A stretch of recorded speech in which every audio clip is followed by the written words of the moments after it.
O texto nos diz assim: Jesus respondeu: em verdade lhes digo que, se vocês não comerem da carne do Filho do Homem e não beberem o seu sangue, não terão vida em vocês mesmos.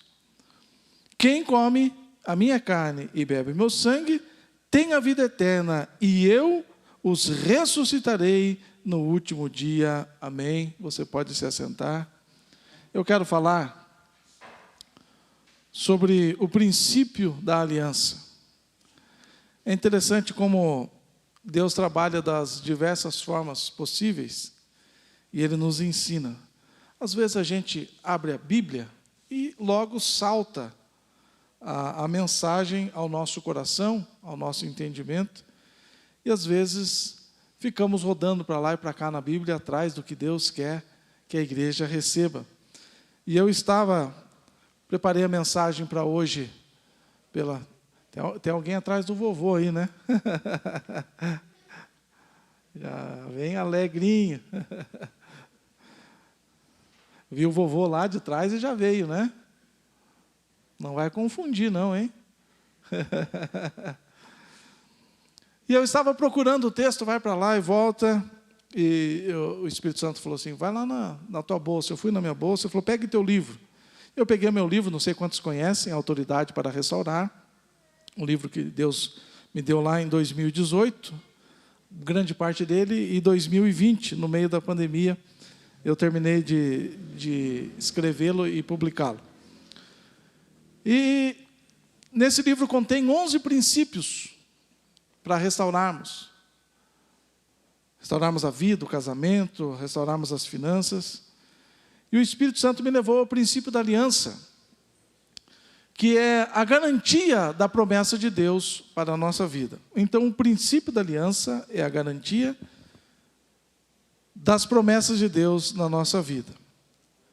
Esse texto, Jesus está conversando com a multidão. Jesus havia multiplicado pães, e a multidão estava seguindo Jesus atrás do pão.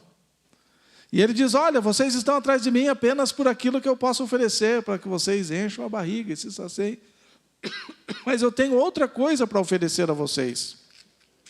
Eu tenho algo que vocês vão se escandalizar quando eu falar que vocês precisam comer, precisam participar.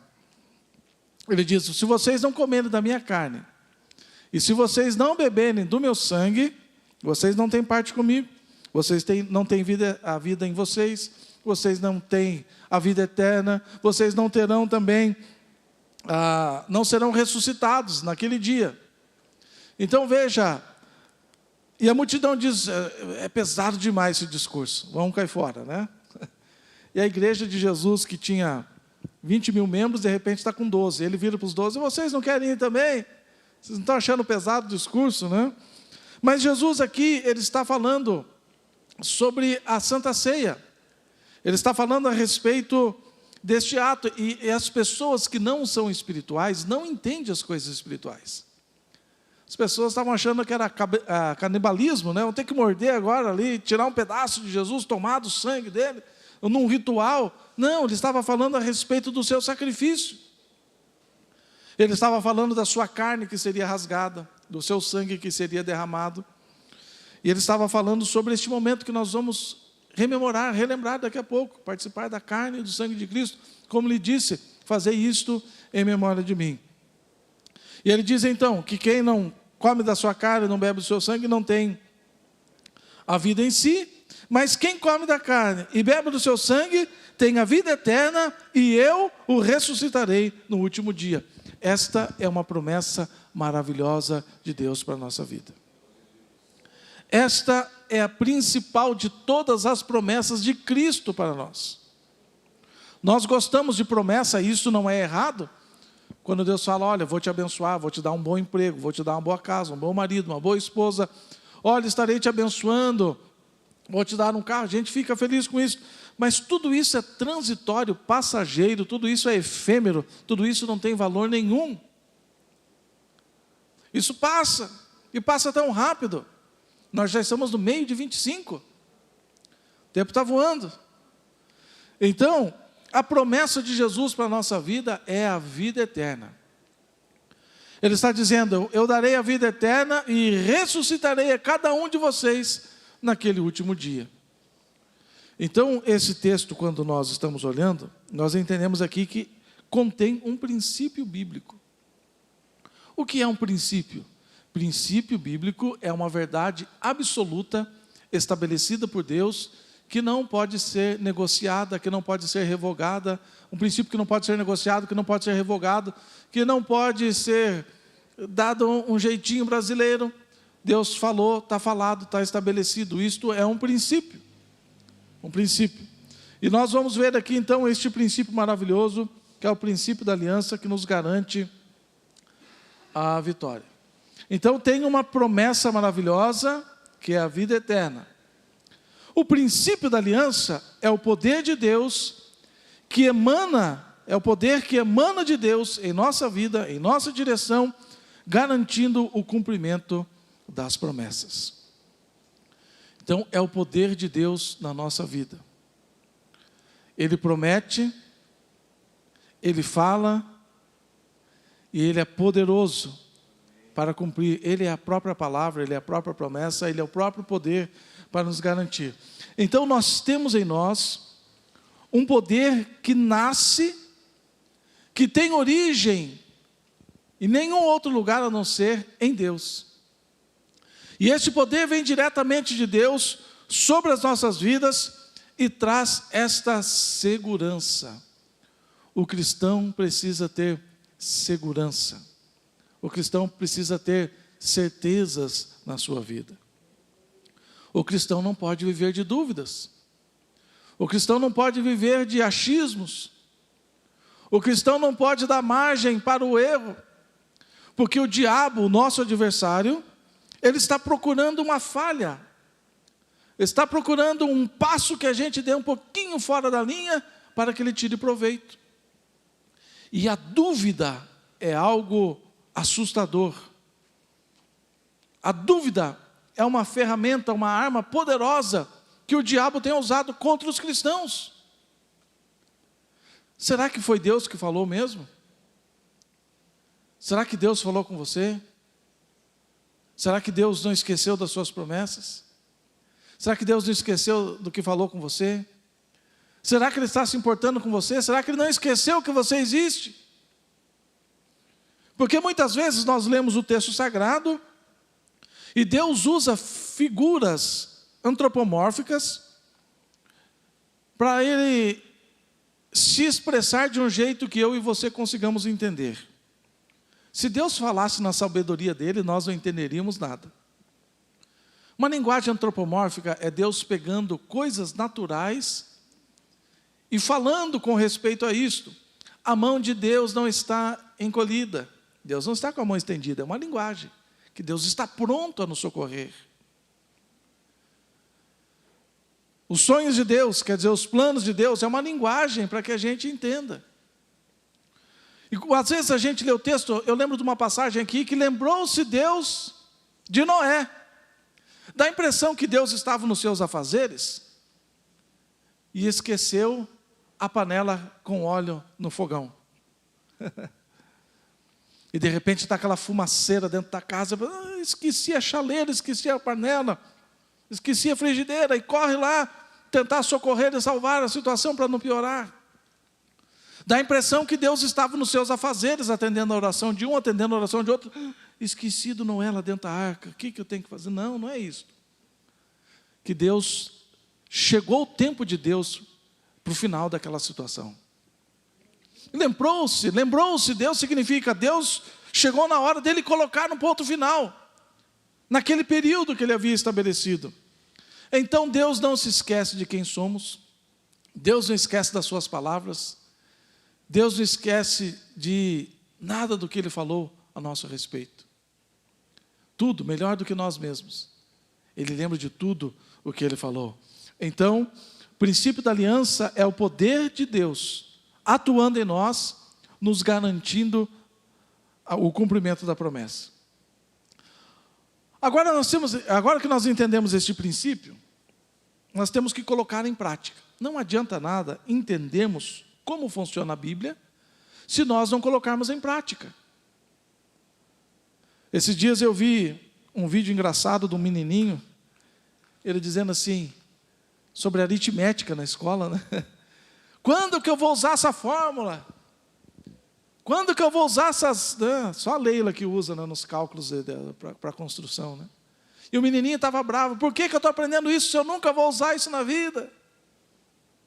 Então não adianta nós entendermos as coisas espirituais, não adianta recebermos revelações do Espírito Santo, nada adianta estudarmos a palavra e saltar ao nosso entendimento os mistérios divinos, se nós não colocarmos em prática. Tem muitas pessoas que são boas na Bíblia, tem umas que decoram, tem umas que sabem os textos. Eu fico vendo, às vezes, esses podcasts, eu fico admirado como as pessoas têm facilidade para guardar dados e informações. E as pessoas estão falando, porque lá em Gênesis, lá porque em Êxodo, lá porque em Apocalipse, falando tudo de cor. Mas se não estiver colocando em prática, de nada adianta. Não adianta virmos a um culto como este, cantarmos, batermos palma, nos alegrarmos, participarmos da Santa Ceia e amanhã, durante a semana, não colocarmos em prática a palavra do Senhor na nossa vida. Então nós vimos que Deus fala, vimos que Deus cumpre, vimos que Deus é poderoso, que Ele colocou o poder dEle atuando em nós para nos dar a certeza de que Ele vai cumprir a sua palavra, mas se nós não colocarmos em prática aquilo que a palavra está nos ensinando. A palavra nos ensina a orar, e se nós não orarmos, adianta saber? Nós sabemos que a oração é poderosa, nós sabemos que a oração é eficaz. Hoje eu falei aqui a respeito da oração. Foi uma ministração poderosa sobre a oração nesta manhã, sobre os tipos de oração, sobre a qualidade da oração, sobre o tempo da oração, sobre como devemos orar. Foi um tempo precioso. Não adianta nada nós sairmos de um estudo, de uma palestra, de uma pregação, de um sermão e não colocarmos em prática. O segredo da palavra do Senhor está em praticarmos a palavra do Senhor. Aquele que tem os meus mandamentos e o guarda, aquele que segue, aquele que cumpre.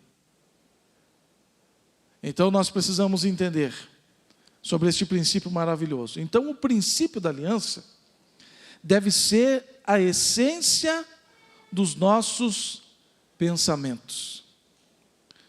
Se tem uma coisa que nós não temos muito controle, é sobre o pensamento. Nós não conseguimos controlar os pensamentos que chegam na nossa mente. Nós não conseguimos controlar os pensamentos que são gerados na nossa mente. Nós não conseguimos controlar os pensamentos que fluem rapidamente, em milésimos de segundo, estão permeando toda a nossa mente. Nós não conseguimos controlar. Mas nós conseguimos colocá-los no lugar devido.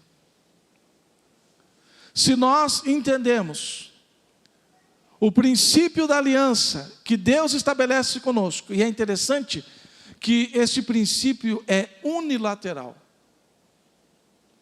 Esse princípio parte de Deus, a aliança parte de Deus, e nós não conseguimos cumprir a aliança, mas Ele continua sendo fiel. Mesmo quando falhamos, Ele continua sendo fiel. Antes de vir para cá, eu estava lendo um texto do povo de Israel, né, irmã Betinha? Desobediente, aquele povo. Olha, vocês estão indo para o caminho errado, eu vou mandar uma nação do norte aqui. Virar uma nação do norte vai arrebentar com vocês. E vocês vão ficar 70 anos no cativeiro. Mas ao mesmo tempo que Deus está falando, vocês são desobedientes, vocês estão com o coração endurecido, vocês estão se prostituindo da forma religiosa, adorando outros deuses, eu vou enviar vocês à Babilônia. Mas por causa da minha fidelidade, eu os trarei de volta. E é interessante que ele diz assim, não importa, pode estar espalhado nos 4 cantos da terra, eu os ajuntarei novamente na terra que eu dei ao meu servo Abraão.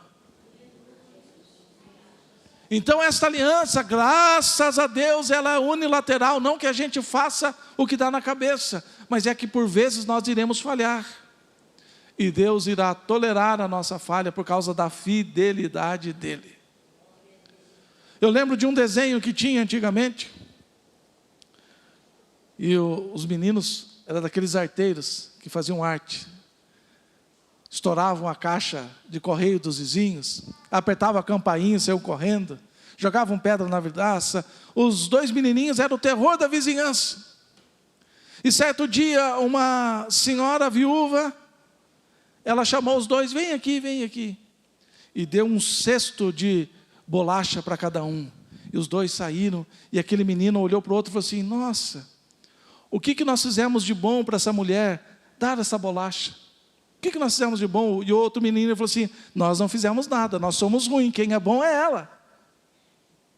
Em nós não há bondade, mas naquela mulher, tudo que a gente faz para ela ainda, ela chamou e deu umas bolachinhas gostosas.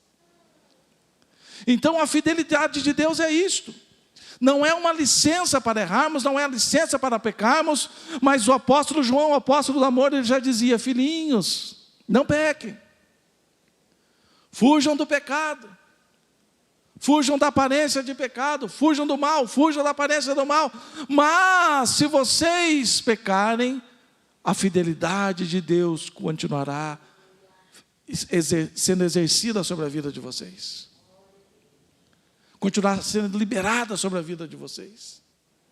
Então, este princípio da aliança de Deus é um princípio unilateral que Deus estabelece com as nossas vidas, é um poder que está atuando em nós, e ele deve reger, deve ser a essência dos nossos pensamentos.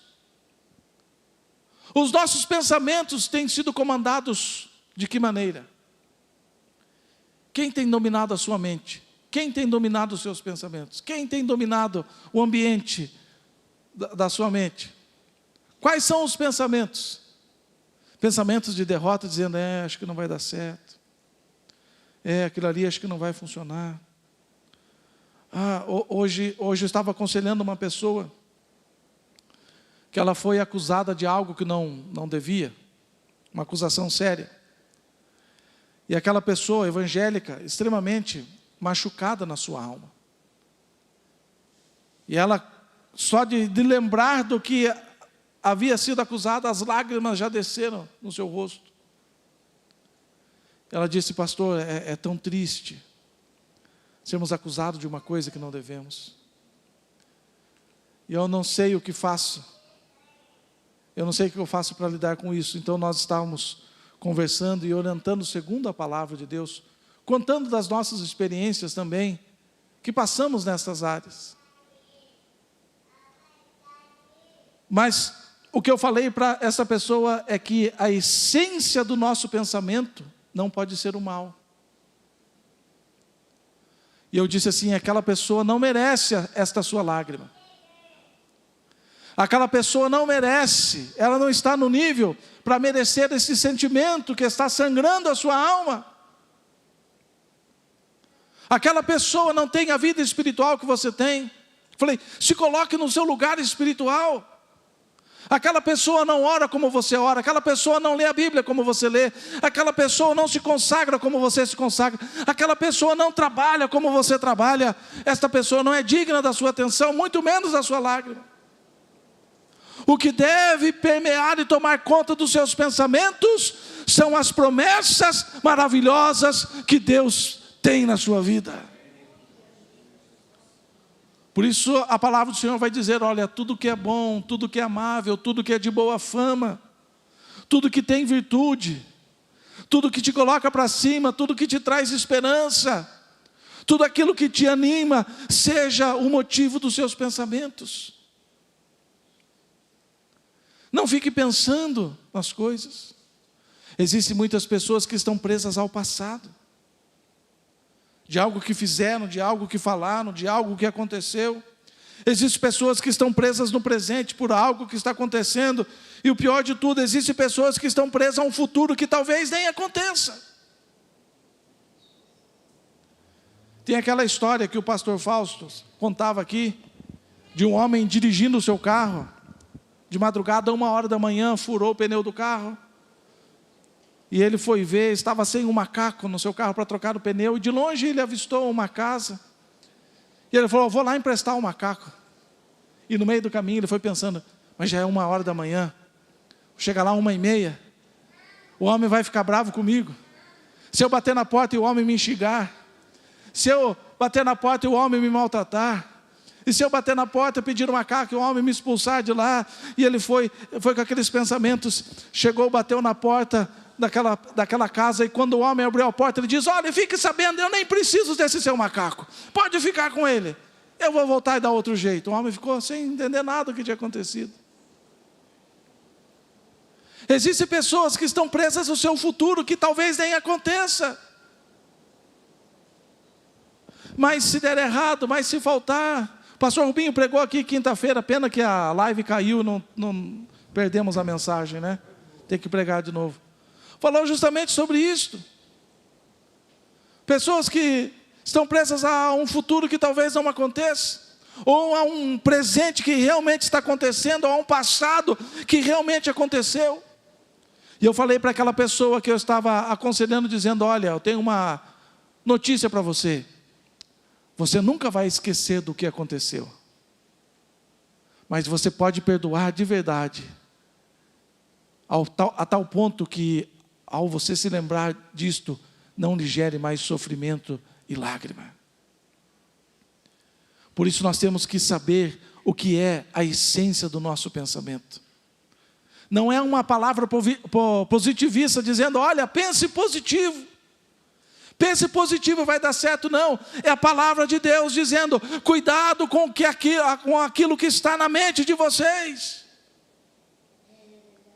Cuidado com o que está tomando conta dos pensamentos. Então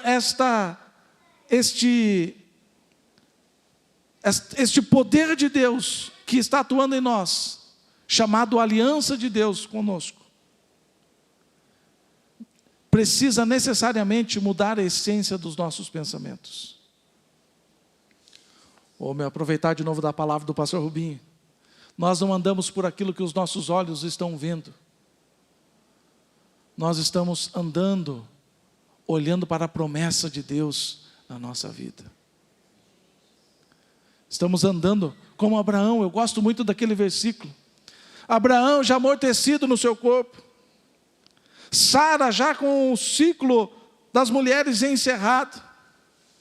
Já com 100 anos de idade. Se fortaleceu no Senhor, aleluia, e foi pai de nações. E hoje nós somos chamados filhos de Abraão pela fé. Por isso que Deus fala: Abraão, sai da tua tenda, olha, conte as estrelas dos céus. Se é que você pode contar assim, será a sua descendência. Mude o que você está pensando. Abraão estava dizendo: Deus, o Eliezer vai ser o meu herdeiro. Esse estrangeiro na minha casa vai herdar a minha fortuna, vai herdar o meu nome, vai herdar a minha história. E Deus estava dizendo: não, olhe para as estrelas, mude o seu pensamento, mude a essência do seu pensamento. Porque eu voltarei daqui a 1 ano mais ou menos, e você vai estar segurando nos seus braços o filho da promessa. Aleluia. Então, este princípio da aliança deve reger os seus pensamentos. Deixa eu concluir aqui esta parte de uma maneira que você possa compreender melhor. Quando vier a palavra contrária, quando vier a palavra do inimigo, quando vier as vozes que não são de Deus. Eu tenho uma pregação muito boa que fala sobre a terceira voz. Você tem dado ouvido à terceira voz? Eva estava no jardim do Éden. Eva estava no lugar perfeito. E ela não deu ouvido à voz de Deus, primeira voz. Não deu ouvido à voz do seu esposo, segunda voz. Mas deu ouvidos à voz da serpente, a terceira voz. Cuidado com a terceira voz na sua vida. Essas vozes não estão para te abençoar, essas vozes não estão para te ajudar, essas vozes não estão para que a promessa de Deus se cumpra na sua vida, essas vozes estão apenas para tirar proveito. Cuidado com a terceira voz, porque ela influencia diretamente a essência do seu pensamento. Então, quando o diabo chegar e disser assim, você não vai conseguir sair dessa, essa doença vai te matar, o teu filho nunca vai ser salvo. Você expulsa esses pensamentos dizendo, eu creio no princípio da aliança, Deus prometeu, e a essência do meu pensamento está firmado na promessa de Deus. A essência está firmada na promessa de Deus. Não deixe as palavras contrárias tomarem conta da sua mente. Segundo ponto, deve ser o fundamento das suas ações. Como que você tem agido? Baseado em que você tem agido? Quais são as suas referências para as suas tomadas de decisões? Você tem olhado para você, para a sua força, para a sua condição ou para a falta dela? Aqui nós esbarramos em dois opostos. Existem as pessoas que dizem, eu não sei, eu não posso, não consigo, eu não sou nada, eu sou um miserável, eu nasci para isso mesmo. E do outro lado, tem os orgulhosos dizendo, eu sei, eu posso, eu consigo, eu não dependo de Deus. Mas nós que temos o equilíbrio, nós estamos no centro, entendendo que a aliança de Deus deve ser o fundamento das nossas ações.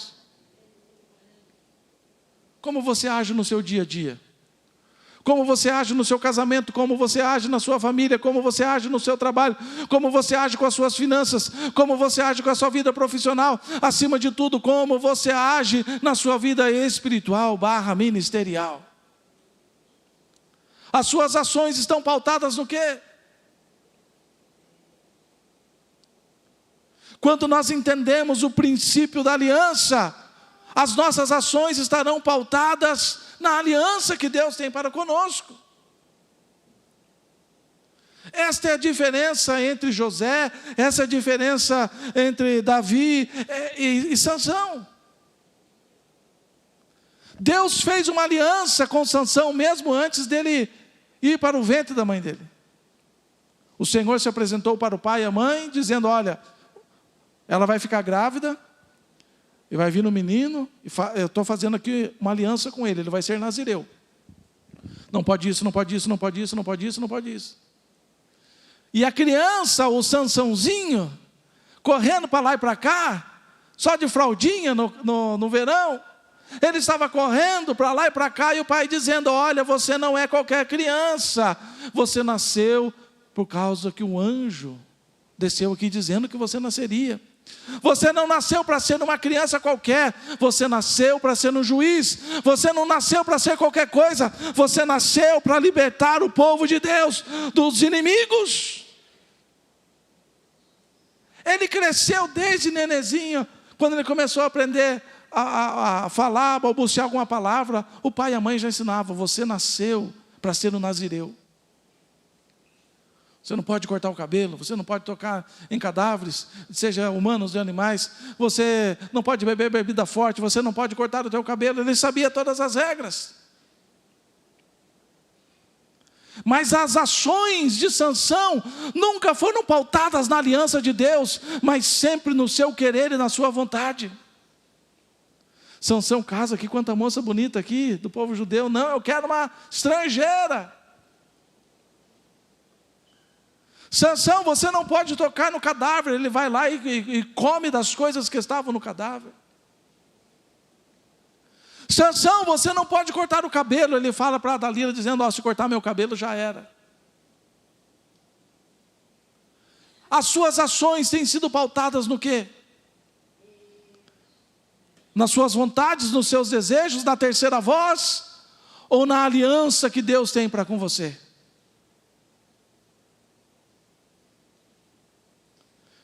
A essência, o fundamento das nossas ações deve ser sempre a aliança de Deus. Eu contei aqui esses dias, não vou contar de novo, da história da irmã Mariazinha, pastor Rubinho? Era a mesma coisa dizendo, vocês nasceram com uma promessa. E eu vou proteger isso com unhas e dentes. Vocês vão entender para que vocês nasceram, por que vocês nasceram, com que missão vocês nasceram. E ela foi inculcando, como diz a palavra do Senhor, inculca na criança. Ensina a criança. em casa, deitado, assentado, em pé, caminhando pelo caminho. É por isso que os judeus têm aqui amarrado, né, na cabeça aqui, ó, um pedaço da Torá. Tem acho que nas mangas também, para nunca esquecer da palavra. Então nós temos que entender que o fundamento das nossas ações deve ser a promessa de Deus. Quando o diabo vem com uma proposta indecente, você fala: não, eu sei em quem tenho crido, e é poderoso, aleluia, para cumprir as suas promessas. E para encerrarmos nessa noite, deve ser o fundamento das suas orações.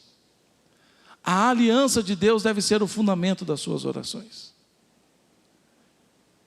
Esses dias eu estava orando e Deus falou assim: orações erradas, não é que eu não respondo, nem chegam na minha presença. Orações erradas não passam do teto. Orações erradas eu não recebo. As orações devem ser certas, assertivas, acertadas. E hoje pela manhã eu falei sobre Efésios, Paulo dizendo: orem, orem em todo o tempo. Orem no Espírito. Orem com todos os tipos de orações e súplicas. E tem uma passagem que todo mundo gosta só do primeiro versículo, e o versículo seguinte as pessoas nunca dizem. Ah, mas o Espírito intercede por nós, até mesmo com gemidos inexprimíveis. Mas e o próximo versículo, o que diz? O Espírito ora segundo a vontade do Pai. Então a nossa oração sai aqui meio desajeitada. Deus está querendo uma coisa, nós estamos querendo outra. E o Espírito Santo vai ajustando para que a nossa oração esteja em conformidade com a vontade de Deus.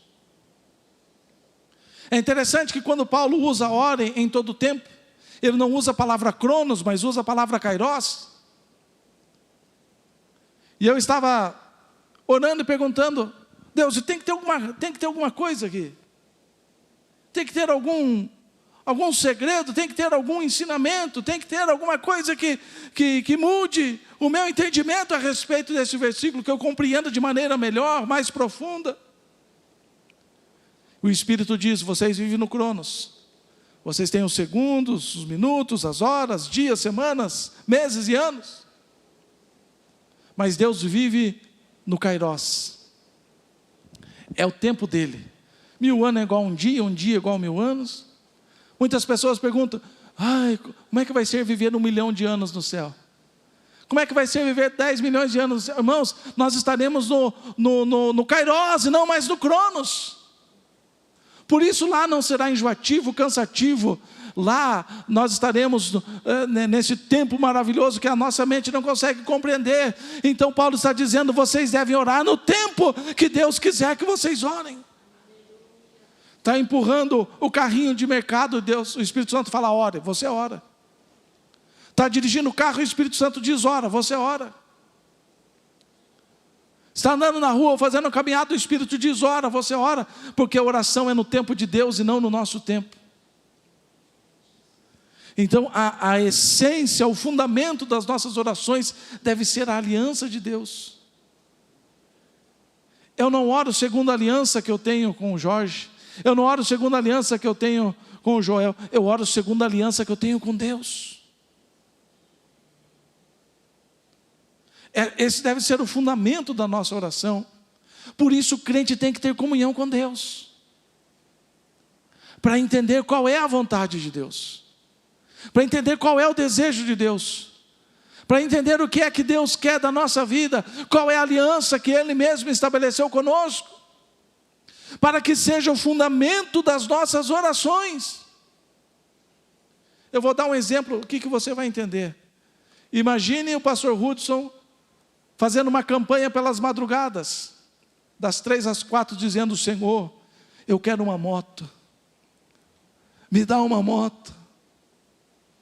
Você acha que Deus vai me dar uma moto? Falou: meu filho já caiu 2 vezes, já se quebrou, chega disso, né? A minha aliança é outra coisa com você. Essa é uma maneira simples, mas existem coisas que são complexas complexas. E se nós tomarmos uma decisão errada, custará caro para as nossas vidas. Por isso a nossa oração deve estar fundamentada na aliança que temos com Deus. Nós vimos o exemplo mau de Sansão.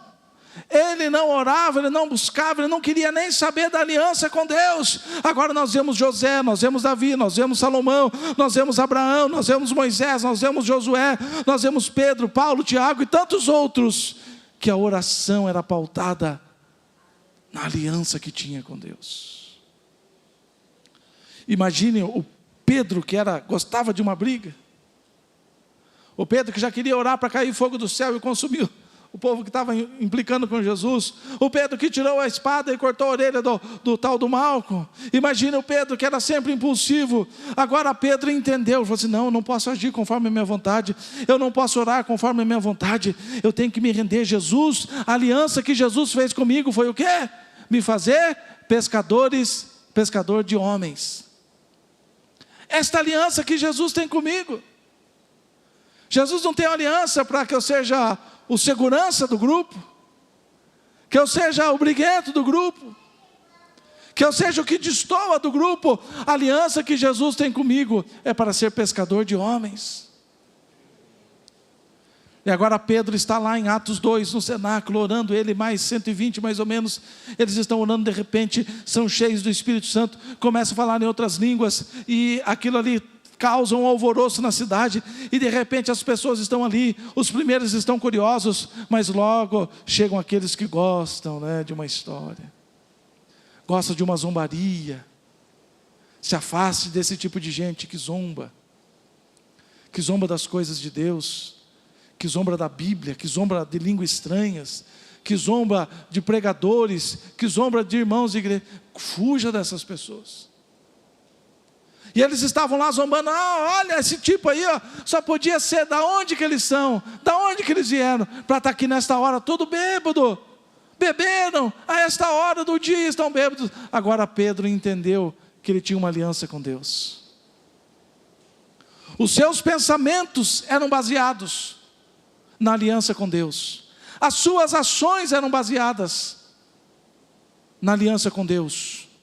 A sua oração agora estava baseada na aliança com Deus. E ele levanta e diz, meus queridos, imagine Pedro, E outrora, vocês fiquem quietos aí, vocês calem a boca. Agora não, Pedro, ele fala assim, meus queridos, meus irmãos, meus amados, sejam bem-vindos a este lugar. Não é o que vocês estão pensando, deixa aqui, eu vou explicar para vocês a aliança que nós temos com Cristo. E agora Pedro, seguindo a aliança que Jesus tinha com ele, na primeira pregação, acho que foi a maior pregação de todas, 3.000 almas se renderam a Cristo. Por que Pedro era bom? Porque Pedro era estudado? Porque Pedro tinha um livro editado? Porque Pedro tinha um esboço pronto no bolso, dizendo, se me chamar eu já estou com o meu esboço pronto aqui, se me chamar eu tenho uma pregação boa? Não, Pedro não tinha estudos, Pedro era um pescador, Pedro não tinha muita cultura, mas agora ele havia entendido a aliança que Cristo havia feito com ele, a aliança que Cristo havia estabelecido na sua vida, e agora o novo Pedro está anunciando o reino de Deus, curando os enfermos, curando os paralíticos, curando os cegos, levantando até mesmo os mortos, porque agora ele havia entendido a aliança que ele tinha com Deus. A aliança com Deus, o princípio da aliança com Deus, é o poder de Deus em nós, garantindo as promessas e gerando a esperança da vida eterna prometida por Jesus. Não deixe que nada roube a sua alegria, não deixe que nada roube o seu ânimo, não deixe que nada roube a sua fé, não deixe que nada roube a sua esperança nas promessas de Deus, mesmo que os teus olhos não estejam vendo, mesmo que você esteja passando no vale da sombra da morte, mesmo que as tempestades estejam assolando este momento da sua vida, o que é mais importante é entender a aliança que Deus tem para você, tanto aqui nessa terra, e principalmente, Ele vai te ressuscitar naquele dia. Oh, aleluia, vamos ficar em pé neste momento.